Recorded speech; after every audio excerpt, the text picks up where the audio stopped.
ऋषु के माथे से टपकते हुए पसीने को देखकर सविता की हालत खराब हो गई। ऐसा आज पहली बार नहीं हुआ जब ऋषु नींद से घबरा कर जागा है। हाय मेरा बच्चा, न जाने किसकी नजर लग गई है तुझे। जब से मेरे बच्चे ने 10वीं के एग्जाम में स्कूल टॉप किया है तब से रोज बुरे बुरे सपने आने लगे हैं। हाँ माँ, मैंने आज फिर से एक काले साए को देखा। वो यहीं मेरी आंखों के सामने खड़ा था। माँ मुझे बचा लो माँ। वो मुझसे कह रहा था कि मुझसे बदला लेगा। माँ कहीं ये प्रशांत। चुप कर, कैसी बात कर रहा है? दोबारा उसका नाम मत लेना। तुझे पता है ना, उस प्रशांत ने आत्महत्या कर ली। तो बार बार उसका नाम मत लिया कर। मम्मी, क्या सच में प्रशांत ने आत्महत्या की थी? चुप कर, बहुत सवाल पूछता है आजकल। और फिर रात के वक्त सविता के पूरे घर में एक अजीब सा काला धुआं छाने लगा। गहरी नींद में सोई सविता की जैसे ही आंख खुली उसका दम घुटने लगा। वो दौड़कर ऋषु के रूम की तरफ गई जहां उसके दरवाजे पर घूमती एक काली परछाई देख वो बुरी तरह से घबरा गई। कौन है वहाँ? कौन है? सामने आओ। ये मैं हूँ, तुम्हारी काली करतूत।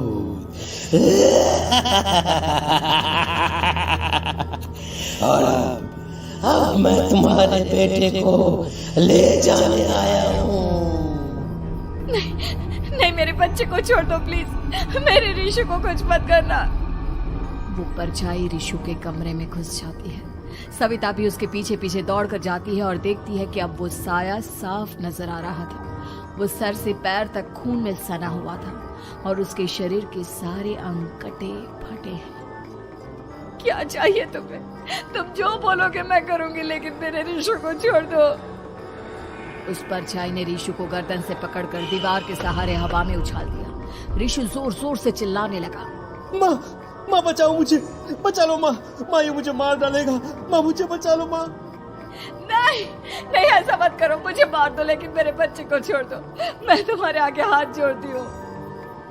वो परछाई ऋषु को जमीन पर गिरा देती है और अचानक वहां से गायब हो जाती है। ऋषु, मेरा बच्चा, तू ठीक तो है ना? कुछ बोल बेटा, क्या हुआ है तुझे? मैं ठीक हूँ माँ। क्या हुआ था यहाँ पर? कुछ नहीं बेटा, कुछ नहीं। तू परेशान मत हो। हम कल ही गांव के बाहर जो तांत्रिक महाराज रहते हैं उनके पास चलेंगे। ठीक है माँ, हम जल्द ही उनके पास चलेंगे। मुझे बहुत डर लग रहा है माँ। ये बार बार मुझे डरावने सपने आना, ये सब हमारे साथ क्यों हो रहा है माँ? अगले दिन सविता अपने बेटे ऋषु को लेकर गांव के बाहर तांत्रिक के पास जाती है। जिस जगह पर तांत्रिक रहा करता था वो जगह बहुत डरावनी थी। चारों तरफ कंकाल और भूतियां नजर आ रही थी। गांव से दूर वीराने में उस जगह पर जोर से आंधी चल रही थी। ऋषु ने डर कर अपनी माँ का हाथ पकड़ लिया। माँ मुझे बहुत डर लग रहा है। ये कैसी जगह है? देख बेटा, हमारे साथ जो कुछ भी हो रहा है उसका इलाज सिर्फ और सिर्फ ये तांत्रिक महाराज ही बता सकते हैं। अब यही है जो हमें प्रॉब्लम से बाहर निकाल सकते हैं। जैसे ही सविता और ऋषु तांत्रिक की झोपड़ी के अंदर पहुंचे, वहां का नजारा देखकर उनकी आंखें फटी की फटी रह गई। तांत्रिक की झोपड़ी के अंदर कई सारे लोग अपनी गर्दन घुमा घुमा कर जोर जोर से चीख रहे थे। कौन हो तुम और यहाँ क्यों आई हो? महाराज, मेरे बेटे को कुछ दिनों से एक डरावनी काली परछाई नजर आती है और कल रात उसने मेरे बेटे पर हमला भी कर दिया।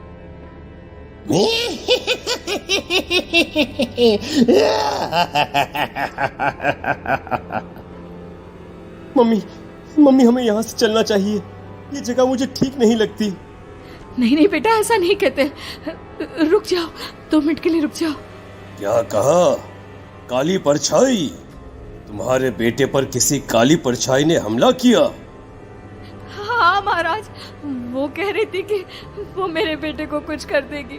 कोई उपाय बताइए महाराज, मेरे बेटे के साथ कुछ गलत नहीं होना चाहिए।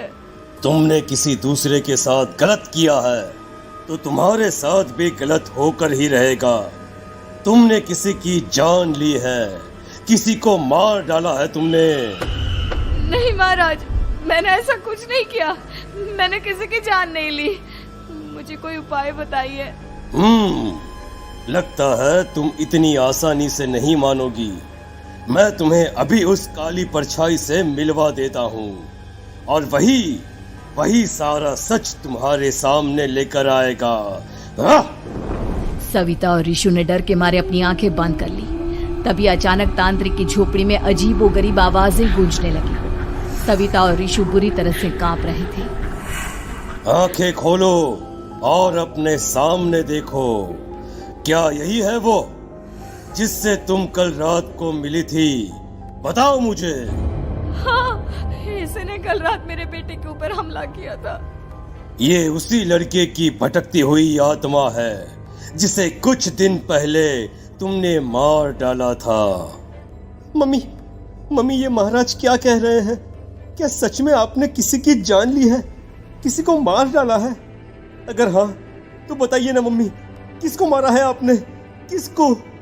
तुम्हारी माँ इतनी आसानी से सच नहीं बताएगी बेटा। इसने एक बच्चे की जान ली है। कहीं उसका नाम प्रशांत तो नहीं महाराज? वो मेरा दोस्त है, मेरा मतलब मेरा पड़ोसी है। सही पहचाना। देखा सविता, तुम्हारा खुद का बेटा भी जानता है कि तुमने किसी के प्राणों की बलि चढ़ा दी और इसीलिए अब उसकी बुरी आत्मा तुम्हारे घर में भटकती है। मुझे माफ कर दीजिए महाराज, मुझसे बहुत बड़ी गलती हो गई। प्रशांत हमारे पड़ोसी का बेटा था। हर बार उसके नंबर मेरे बेटे से ज्यादा आते थे और इसलिए मैंने उसके कमरे के बाहर काला जादू किया था, पर मुझे नहीं पता था कि वो मर जाएगा। तुम्हारे उसी काले जादू वाली गुड़िया के अंदर एक बुरी आत्मा थी जिसने उस बच्चे के दिमाग पर बुरा असर कर दिया और उसी की वजह से उस लड़के ने अपनी बालकनी से कूदकर आत्महत्या कर ली। इसकी वजह सिर्फ और सिर्फ तुम हो, तुम। नहीं महाराज, जो कुछ भी हुआ मुझे नहीं पता था कि प्रशांत अपनी जान दे देगा। प्रशांत की आत्मा इस वक्त तुम्हारे सामने खड़ी है, हमसे बात करना चाहती है। बोलो क्या कहना चाहते हो? मैं जीना चाहता था, बड़ा होकर कुछ बनना चाहता था। आपके बेटे से मुझे कोई परेशानी नहीं थी। अरे वो तो मेरा अच्छा दोस्त था। मुझे माफ कर दो बेटा, मुझसे बहुत बड़ी गलती हो गई, मुझे माफ कर दो। माफ करने से मुझे वापस जिंदगी नहीं मिल जाएगी। मेरे माँ बाप आज भी मेरे लिए रोते हैं। आपने मेरे साथ बहुत गलत किया है, बहुत गलत। और तभी अचानक प्रशांत की आत्मा वहां से गायब हो जाती है। सविता जोर जोर से रोने लगती है। सुन लिया तुमने? ये तुम्हारे अपने ही किए हुए पाप हैं जो इस तरह से तुम्हारे सामने आ रहे हैं। माँ, ये आपने अच्छा नहीं किया। सिर्फ 10th बोर्ड के एग्जाम में मैं टॉप कर पाऊं, इसलिए आपने मेरे दोस्त के ऊपर काला जादू कर दिया। नहीं मम्मी, नहीं, अब हम कभी खुश नहीं रह पाएंगे, कभी नहीं। मेरे दोस्त की आत्मा को कभी शांति नहीं मिलेगी मम्मी, कभी नहीं।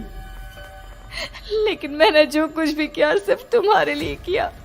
वो लड़का हमेशा फर्स्ट पोजीशन पर आ जाता था और इस वजह से हमेशा तुम्हारे मार्क्स कम पड़ते थे।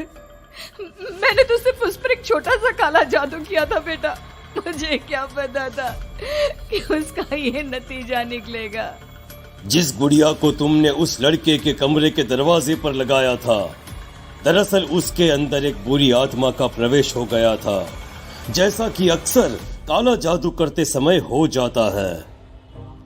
मुझे अपनी गलती का एहसास हो गया है।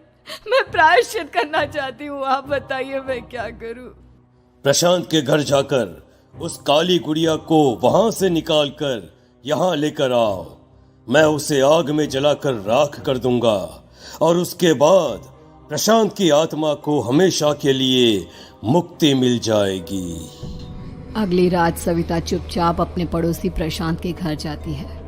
प्रशांत के माँ बाप प्रशांत की मौत के बाद उस घर को छोड़कर हमेशा के लिए वहां से चले गए थे। जैसे ही सविता उस घर के अंदर कदम रखती है, उसका सामना अजीबोगरीब हैवानियत से भरी आवाजों से होने लगता है। ऐसा लग रहा था जैसे कोई बुरी तरह से चीख रहा हो।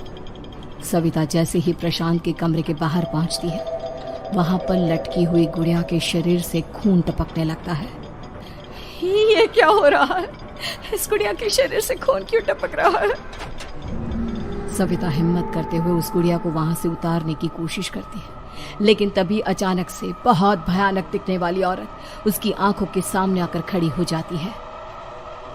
मैं यहाँ से कहीं नहीं जाऊंगी, और अगर तूने मुझे यहाँ से हटाने की कोशिश की तो मार डालूंगी मैं तुझे। नहीं नहीं, मुझे तुम्हें यहाँ से ले जाना ही होगा, नहीं तो मेरा बेटा, उसकी जान को खतरा है। मैं तुम्हें नहीं छोड़ सकती। अगर तुम्हारे अंदर हिम्मत है तो मुझे इस घर से बाहर ले जाकर दिखाओ। और ऐसा कहकर वो औरत सविता के ऊपर हमला कर देती है और उसे हवा में उछाल उछाल कर जमीन पर पटकती है। लेकिन तभी अचानक मौका देखकर सविता अपने हाथ में ली हुई सुई उसके हाथ में चुभो देती है। हाथ में सुई लगते ही वो औरत जमीन पर तड़पने लगती है। ये क्या किया तूने? ये क्या कर दिया? तुझे ऐसा नहीं करना चाहिए था। तांत्रिक ने मुझे कहा था कि तुझसे जीतने का सिर्फ यही एक तरीका है जिससे मैं अपने पापों का प्रायश्चित कर सकती हूँ और अपने बेटे की जान बचा सकती हूँ। और उसके बाद वो डरावनी दिखने वाली औरत एक छोटी सी जादुई गुड़िया में तब्दील हो गई और सविता ने उसे ले जाकर तांत्रिक को दे दिया। तांत्रिक ने जादुई गुड़िया को